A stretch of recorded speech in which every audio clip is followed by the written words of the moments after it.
नहमदुहु व नसल्ली अला रसूलिल करीम। अस्सलामु अलैकुम। ये मैंने सिलसिला शुरू किया है anti corruption anti crime forum की अचीवमेंट्स, जो कारकर्दगी आज तक हमने जो काम किए हैं वो आपके सामने रख रहे हैं। इस सिलसिले की ये तीसरी वीडियो मैं बना रहा हूँ।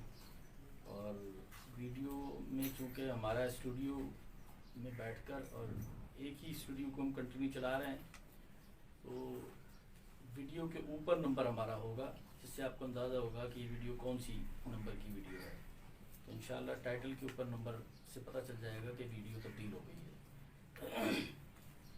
तो इस सिलसिले में मैं आपको ये बता रहा था कि हमने जो इस कोशिश को शुरू किया है, इसमें अल्हम्दुलिल्लाह बहुत सारे लोगों को हमने रिलीफ दिया, बहुत सारे लोगों के साथ ताउन किया। Anti corruption anti crime forum की भी थोड़ी सी मैं वजाहत आपको कर देता हूँ, क्योंकि ये सवाल बाद लोगों ने मुझसे किया कि करप्शन और क्राइम ये दोनों क्यों आपने ली, या करप्शन ले लेते या क्राइम ले लेते। तो बात ये है कि करप्शन के पीछे, क्राइम के पीछे करप्शन छुपी है। आप देख लीजिए, जितने मुजरिम हैं उनके पीछे सरकारी अफसरान, पुलिस, FIA, ये सरकारी महकमे मौजूद हैं। और जहाँ भी आपको क्रिमिनल्स नजर आएंगे उनके पीछे करप्शन लाजमी होती है। यानी क्रिमिनल के पीछे रिश्वतखोर अफसरान, महकमे उनके पीछे खड़े हैं। लिहाजा करप्शन और क्राइम का ये चोरी दामन का साथ है।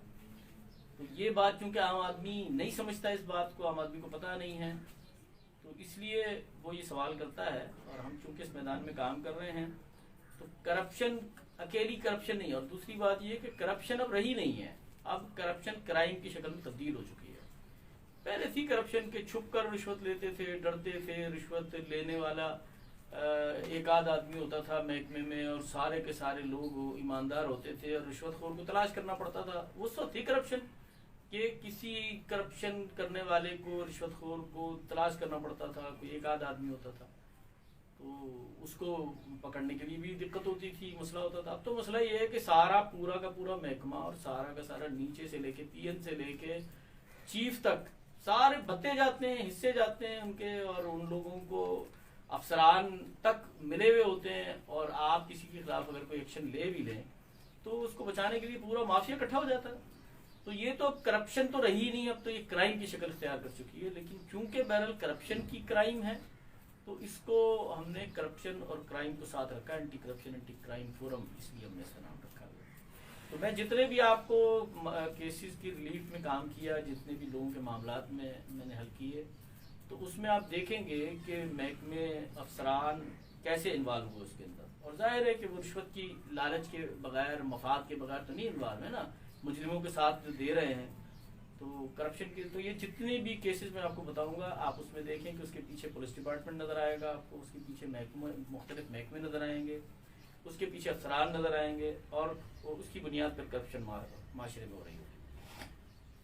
तो हमने अल्हम्दुलिल्लाह मोहम्मद दीन, एक बहुत हाई प्रोफाइल केस, आप लाहौर का ये हाई प्रोफाइल केस है।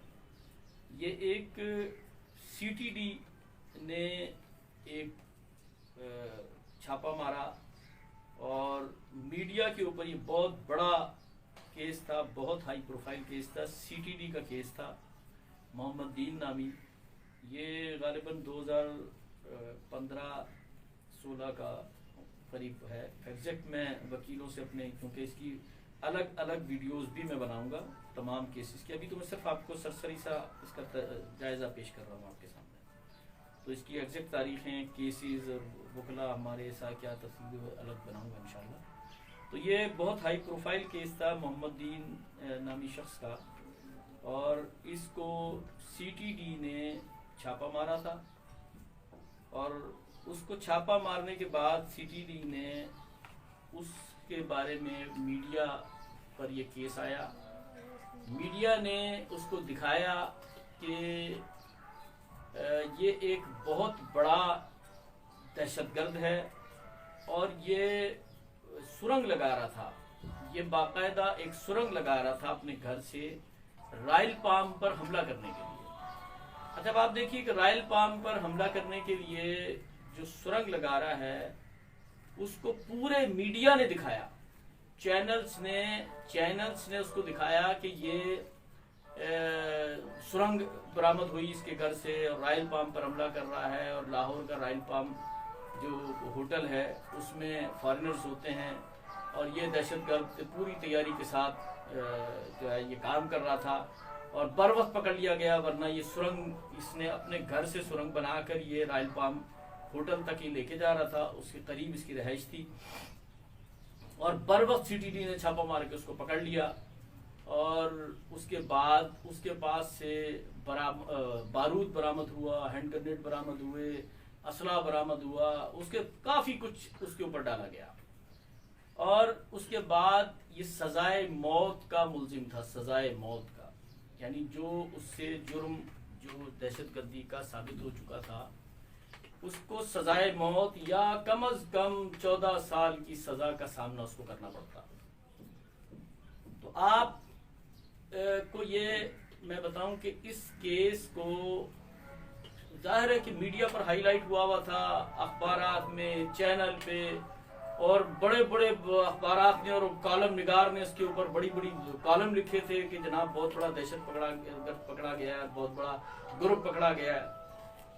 मैं सिर्फ मुख्तसरन आपको बता रहा हूं कि ये सब कुछ झूठ था, सब कुछ झूठ था। और मैंने इस बेचारे मजलूम को शरीफ सीटीडी के कुछ मुलाजिम थे, उसके जाती दुश्मनी थी उनकी, जिन्होंने इसको फंसाया और पूरा माफिया उसके साथ खड़ा हो गया। यानी ऐसा करप्ट निजाम हो चुका है कि महकमे के लोगों को पूरा साथ देता है, मतलब उसको इंसाफ को, अल्लाह का खौफ, सही गलत का कोई बयान क्यों, हमारे इदारे का आदमी है, उसको सपोर्ट करना, उसको बचाना हमने, यानी पूरी सीटीडी उसकी सपोर्ट में थी।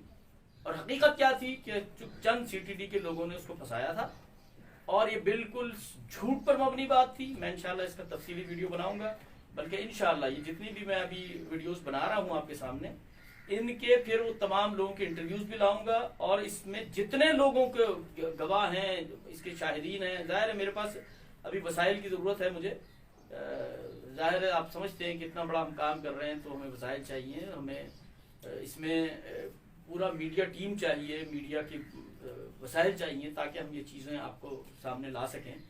तो ये बाकायदा मैं इन तमाम लोगों को सामने ला के उनके उस मोहम्मदीन, उसकी फैमिली, उसके इर्द गिर्द अहले मोहल्ला, उसके अड़ोस पड़ोस, और जो लोग इस सारे मामला को जिन्होंने मुझे देखा कि मैंने किस तरह इसको हैंडल किया, और अल्हम्दुलिल्लाह सजाए मौत का झूठा इल्ज़ाम जो उसके ऊपर लगाया गया था सीटीडी की तरफ से, मैंने उसको वकील प्रोवाइड करके मुकम्मल परसू करके, जिसके पीछे वकील जाने के लिए तैयार नहीं थे, वकला उसके पीछे जाने के लिए तैयार नहीं थे, मैंने खुद इंक्वायरी की, सच को जाना। जब मैंने देखा कि इस पर दहशतगर्दी का झूठा इल्जाम लगाया गया, अल्हम्दुलिल्लाह मैंने उसके मुकम्मल फॉलो किया, और उसके ऊपर तमाम किस्म के अखराजात, उसके फैमिली के अखराजात, उसके अदालती मामलात, उसके थाना कचेरियां, उसकी जो कुछ वर्किंग थी वो सारी मैंने खुद फेस की अल्हम्दुलिल्लाह अल्लाह के फजल करम से, और मैंने उसको बरी करवाया, बरी।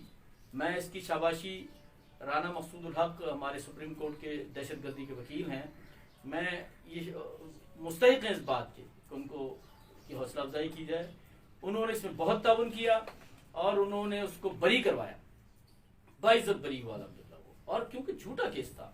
तो देखिए कितना बड़ा जुल्म है कि एक आदमी, मजलूम आदमी, और उसको आप सजाए मौत का मुल्जिम बना के, दहशतगर्द बना के आपने खड़ा कर दिया एक आम आदमी को, और उसकी वजूहात क्या है, वजूहात कुछ और थी उसकी।